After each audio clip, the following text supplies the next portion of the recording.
नमस्कार बच्चों। आज का हमारा विषय काव्य खंड से है उत्साह, जो कि सूर्यकांत त्रिपाठी निराला जो जी द्वारा रचित है। ये जो कविता है उत्साह, ये जो सूर्यकांत त्रिपाठी निराला जी की काव्य रचना अनामिका से संग्रहित है।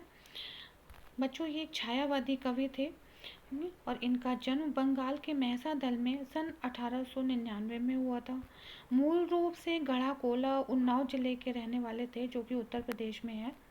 निराला जी की जो औपचारिक शिक्षा 9वीं तक मेहसा दल में ही हुई और उन्होंने स्व अध्ययन यानी कि स्वयं ही अध्ययन से संस्कृत, बांग्ला और अंग्रेजी का ज्ञान अर्जित किया। इसी से पता चलता है कि वे एक बहुत ही जो एक काबिल कवि रहे, हिंदी के दक्ष कवि रहे हैं, क्योंकि इन्होंने स्व अध्याय से ही ज्ञान अर्जित किया।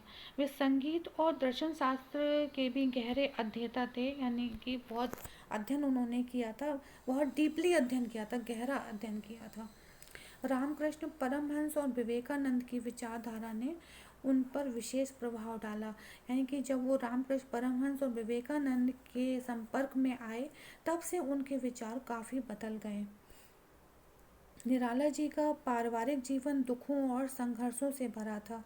आत्मीय जनों के असामयिक निधन ने उन्हें भीतर से तोड़ दिया था। कहने का मतलब है कि जो उनके अपने लोग थे, उनकी जो है असामयिक उनकी मृत्यु हुई, जिसकी वजह से वो अंदर से बहुत दुखी हो गए थे। साहित्यिक मोर्चे पर भी उन्होंने अनवरत संघर्ष किया। सन 1961 में उनका देहांत हो गया। उनकी प्रमुख रचनाएं हैं अनामिका, परिमल, गीतिका, कुकुरमुत्ता और नए पत्ते। उपन्यास, कहानी, आलोचना और निबंध लेखन में भी उन्होंने बहुत प्रसिद्धि जो हासिल की है, यानी आज भी उन्हें याद किया जाता है जब उनके उपन्यास, कहानी पढ़ी जाती हैं। निराला की रचनावली के 8 खंडों में उनका संपूर्ण साहित्य प्रकाशित है, यानी उन्होंने जो भी साहित्य रचना की है वो निराला रचनावली के नाम से की है, जो कि 8 खंडों में विभाजित है। बच्चों, आज जो हम ये पढ़ने जा रहे हैं उत्साह कविता, ये इनकी अनामिका जो रचना है उससे ली गई है। तो सबसे पहले हम उत्साह कविता के बारे में थोड़ा सा जानेंगे। उत्साह एक आह्वान गीत है, यानी कि एक प्रेरणा देने वाला गीत है जो बादल को संबोधित करता है, क्योंकि बादल निराला जी का प्रिय विषय रहे हैं। कविता में बादल एक तरफ पीड़ित प्यासे लोगों की आकांक्षा को पूरे करने वाले हैं, तो दूसरी तरफ नई कल्पना और नए अंकुर के लिए विध्वंस, विप्लव और क्रांति चेतना को संभव करने वाला भी है।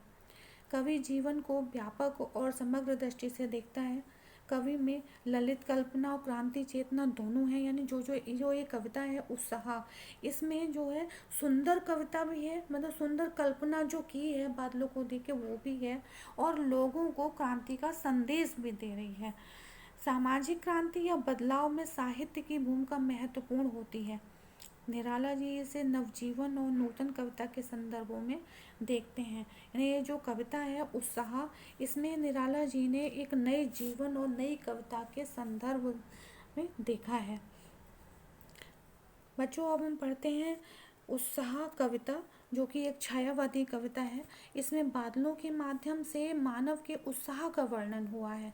इसमें कवि चाहता है कि बादल अपने उत्साह से पूरे आसमान को घेर लें और काले घुंघराले बालों से सज्जित होकर, काले घुंघराले बालों से मतलब है यहाँ पर जैसे जब बादल बरसने वाले होते हैं तो काले काले हो जाते हैं, ठीक है। तो उनको जो कवि ने एक बच्चे के काले घुंघराले बालों के रूप में देखा है। तो वो कवि कहना चाहता है कि मन में विद्युत छवि, यानी कि जो बिजली की छवि को धारण कर ले, और वह जैसा कवि में पौरुष है वैसी ही सभी में पौरुष की भावना भर दे और संसार को नए जोश से भर दे।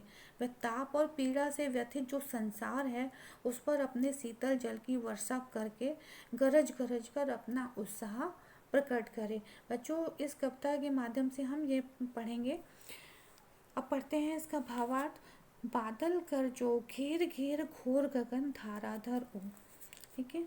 कवि यहाँ कहना चाहता है कि बादल में क्रांति का स्वर सुनता है कवि, और क्रांति का स्वर सुनकर वो कहता है कि घोर, घोर का मतलब होता है भयंकर, गगन आकाश धाराधर, यहाँ बादल को कहा गया है कि हे बादल, तुम खूब गरजो, कड़को खूब गड़गड़ाओ, तुम अपनी इस भयंकर गर्जना से या गर्जन तर्जन से इस पूरे आकाश को घेर लो। ललित ललित काले घुंघराले। ललित का मतलब होता है सुंदर, मनोरंजनकारी, आकर्षित, कुछ भी कह सकते हैं आप। ठीक है। ललित ललित काले घुंघराले। काले घुंघराले यहाँ बालों के लिए कहा गया है। बच्चे के जो बाल होते हैं काले घुंघराले, उसको संबोधित करते हैं, यानी कि कवि बादलों को बच्चे के काले घुंघराले बालों के रूप में देखता है। आगे कवि कहता है कि तुम्हारे केश कितने सुंदर काले और घुंघराले हैं। ठीक है। ये कल्पना के विस्तार के समान घने हैं, यानी कि कवि ये कहना चाहता है कि जैसी मैं कल्पना कर रहा हूँ बिल्कुल उसी के समान घने हैं। ठीक है। बाल कल्पना कैसे पाले, विद्युत छवि उर्मे कवि नवजीवन वाले। वज्र छिपा नूतन कविता फिर भर दो बादल गरजो। आगे कवि कहता है बादल को, देखिए, एक बच्चे की संज्ञा देते हुए कहता है कि अपने हृदय में बिजली की सी विद्युत छवि, विद्युत यानी बिजली की सी शोभा, बिजली की सी छवि और यानी हृदय, यानी अपने हृदय में बिजली की सी चमक छिपाए हुए, ठीक है, संसार को नया जीवन देने वाले। तुम अपनी भावनाओं में, यानी कि तुम अपने भीतर वज्र छिपाकर, वज्र यानी कठोर, भीषण, कुछ भी कह सकते हैं, अपनी भावनाओं का जो वज्र है, ठीक है, उसको छिपाकर पूरे संसार में जोश का पौरुष में स्वर भर दो। मतलब इस नूतन कविता फिर भर दो बादल गरजो। तुम इस नई कविता में, नूतन मतलब नई, नई कविता में अपना जो है जोश पूरी तरह से फिर से भर दो। हे बादल तुम फिर गरजो, गड़गड़ाओ और खूब कड़को। दूसरा जो काव्यांश है, विकल विकल उन्मन थे उन्मन। विकल यानी बेचैन, उन्मन यानी कि अनमना, जो मन से न किया जाए। ठीक है। विश्व की निदाद के सकल जन। निदाद कहते हैं तपती गर्मी को। ठीक है। सकल यानी पूरे, जन यानी लोग, पूरे जन, पूरे लोग। आए अज्ञात दिशा से अनंत के घन। जो अनंत का मतलब वैसे तो होता है जिसका अंत ना हो, लेकिन यहाँ पर अनंत जो शब्द है वो आकाश को संबोधित किया है, क्योंकि आकाश का भी कोई अंत नहीं है, वो भी अनंत ही है।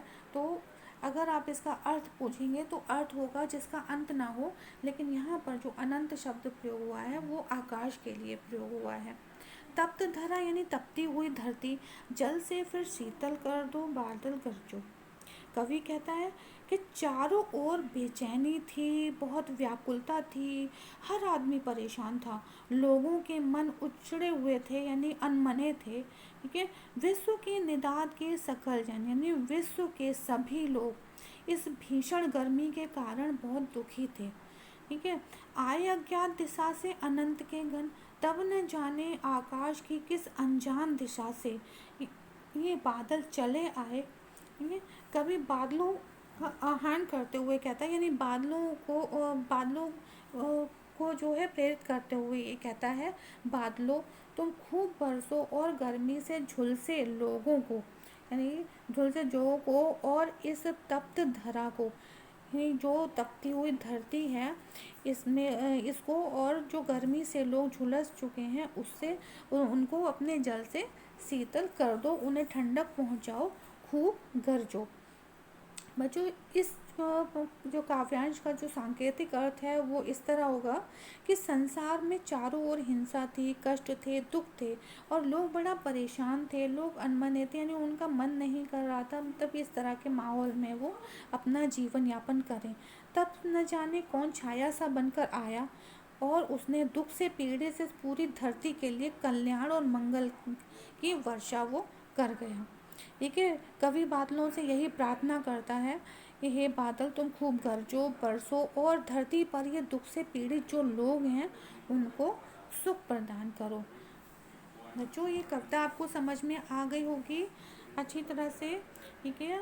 और इसका जो आगे का भाग है, कविता अट नहीं रही, वो हम द्वितीय आवधिक परीक्षा के बाद पढ़ेंगे। धन्यवाद बच्चों।